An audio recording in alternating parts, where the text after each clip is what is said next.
Today, I'll be talking about the Alaro City, how it's going to affect the Epe Real Estate Market, and why you should care.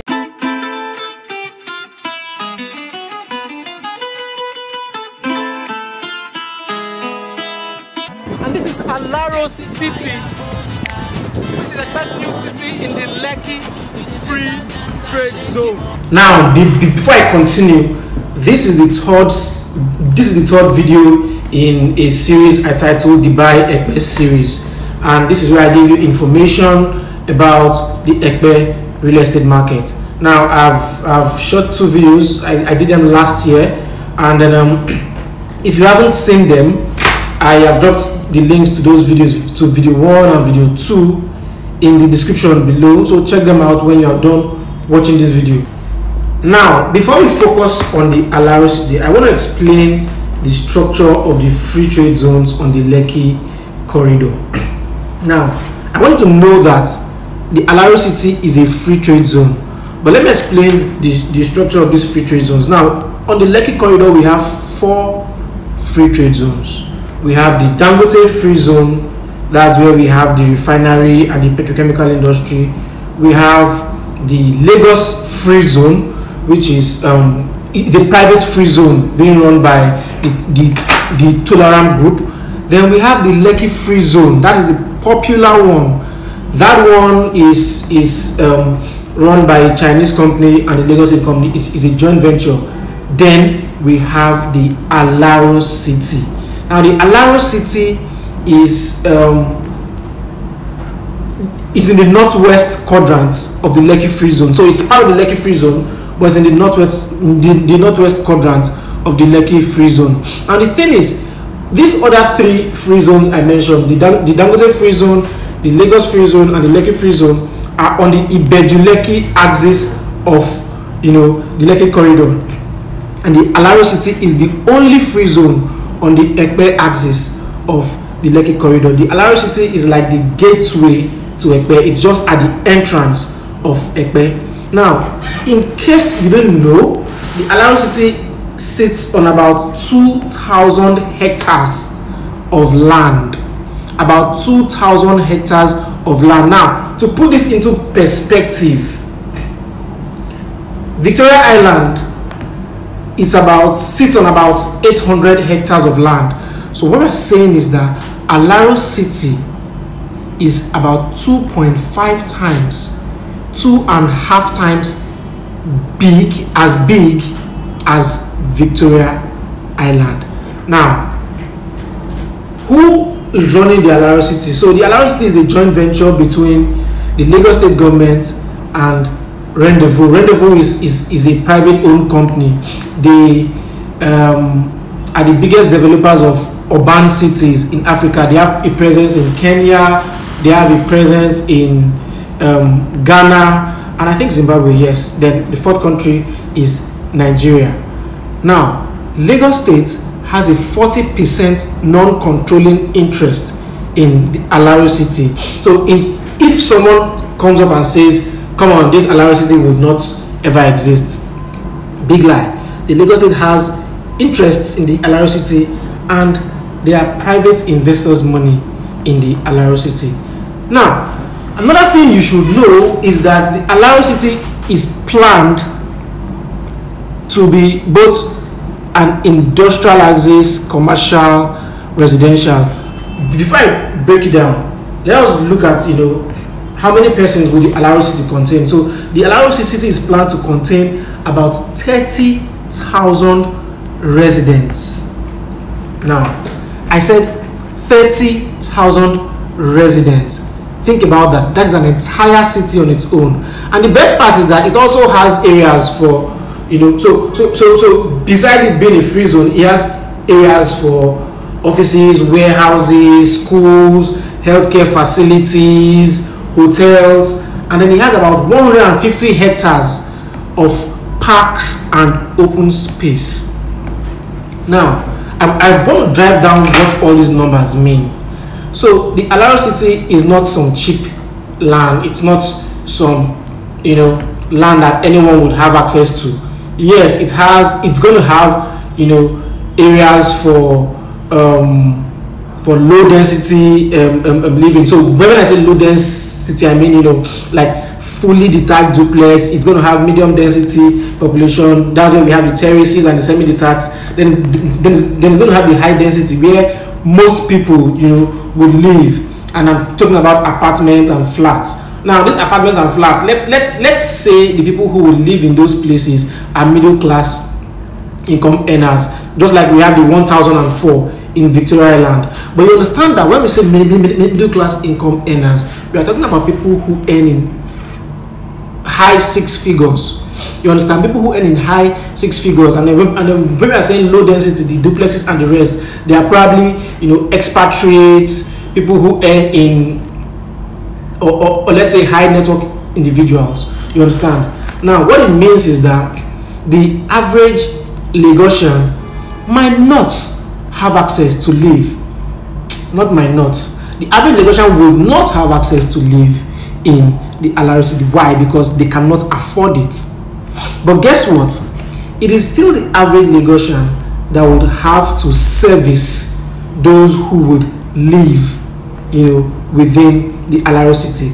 Now, if there are going to be offices, if there are going to be companies, if there are going to be industries, it means there are going to be banks, and ordinary people are going to work in these places. Where are they going to live? If the companies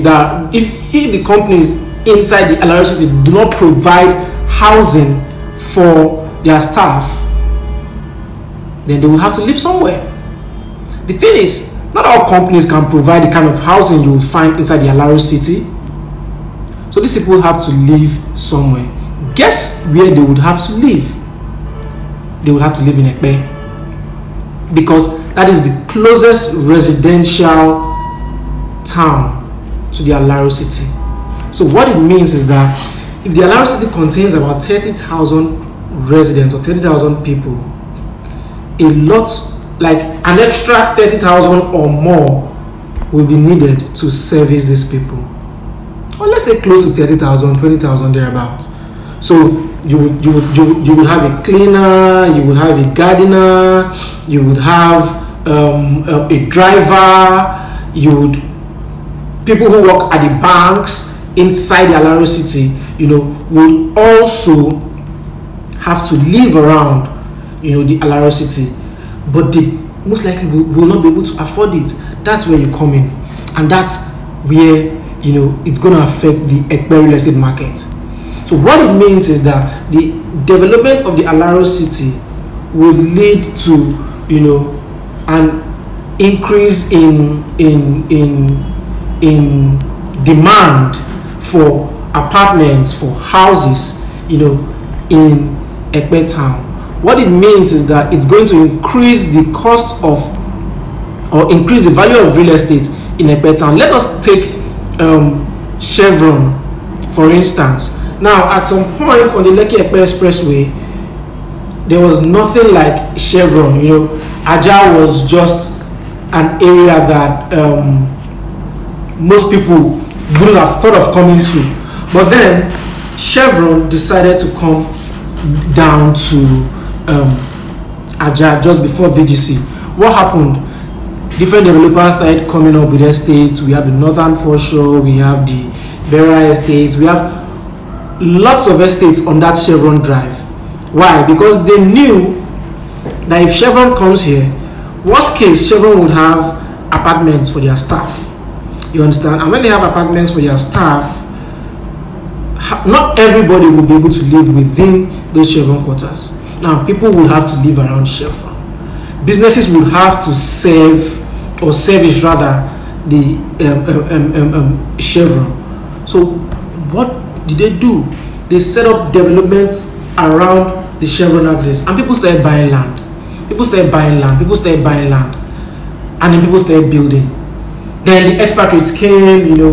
Most of them would stay inside, some of them would stay outside. But you find that the Chevron staff had to live around that development.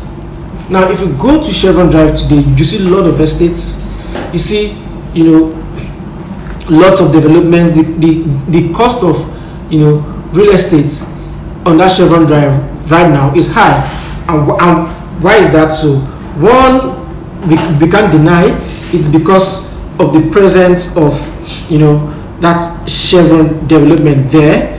And secondly, it's because the Chevron development brought a lot of people into that axis. And whenever there is migration, you know, what happens is that demand becomes higher. And when demand becomes higher, the cost of real estate goes up. So, in a nutshell, let's look at it in a straight line. How will the Alaro City affect the development of the Epe Real Estate Market? One, the Alaro City will lead to increased migration towards the Epe axis, towards Epe. Two, increased migration would lead to an increase in demand for real estate. So when I say increase in demand, we are talking about land, apartments, flats, both commercial and residential. Now, an increase in demand would also lead to an increase in the price of real estate. It's simple economics. So, you know, when people are asking for more apartments and they want to buy land and all that, or when more people are moving towards an area, then developers will have to build more and more houses. And guess what? They are not going to build this land in thin air. They are going to build it on land. So if you own a plot of land at Epe right now and probably leave it for a few years, you will either be building or selling your land, or, you know, getting into a joint venture with a developer to house these people that will be coming to the Alaro City. It's that simple.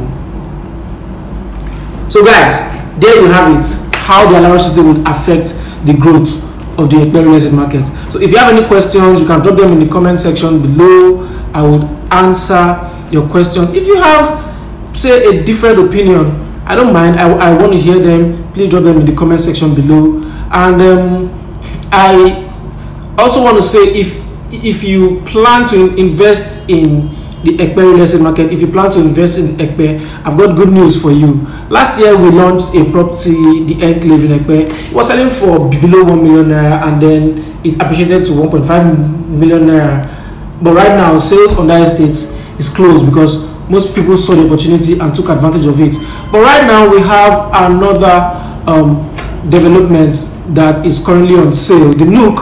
I'm going to drop the link to that information down in the description, and I'm also going to drop a link to the information for the Nook somewhere on this video. Daniel, please make that happen. Probably just put a video or something so you can see for yourself, you know, how to invest in the Epe Real Estate Market. And if you think, you know, it's something you really want to do, you can send me a private message. My number is in the description below. I might just have a special offer for you. Thank you very much, guys. If you like this video, please like it. If you want people to see it, please share. And if you haven't subscribed to my YouTube channel, please click on the subscribe button and turn on the notification bell so that whenever I post new videos, you'll be the first to know. Alright guys, see you in the next video. Bye bye.